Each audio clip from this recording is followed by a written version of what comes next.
आगे बढ़ते हुए हम आपको जानकारी देंगे कि आरक्षण नीति को लेकर नई दिशा लाई गई है। जी हां, साल 2026 में सुप्रीम कोर्ट ने एसटी, एससी और ओबीसी आरक्षण को लेकर एक ऐतिहासिक और अब तक का सबसे बड़ा फैसला सुना दिया है, जिसने देश की आरक्षण नीति पर नई बहस और दिशा दोनों तय कर दी है। इस फैसले में अदालत ने स्पष्ट किया कि आरक्षण का उद्देश्य केवल प्रतिनिधित्व नहीं, बल्कि वास्तविक सामाजिक और शैक्षणिक पिछड़ेपन को दूर करना है। कोर्ट ने कहा कि आरक्षण का लाभ उन्हीं वर्ग तक प्रभावित रूप में से पहुंचेगा जो वास्तव में वंचित हैं।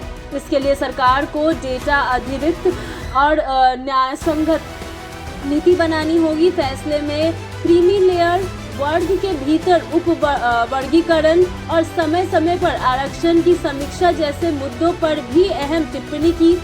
सुप्रीम कोर्ट ने यह भी साफ किया है कि आरक्षण संविधान द्वारा प्रदत्त अधिकार है, लेकिन इसे स्थायी नहीं बल्कि सामाजिक परिस्थितियों के अनुसार संतुलित और तर्क संगत बनाए रखना सरकार की जिम्मेदारी है। यह फैसला पहली बार इतने व्यापक स्तर पर एससी, एसटी, ओबीसी आरक्षण की रूपरेखा, उसके उद्देश्य और भविष्य की दिशा को एक साथ परिभाषित किया गया है।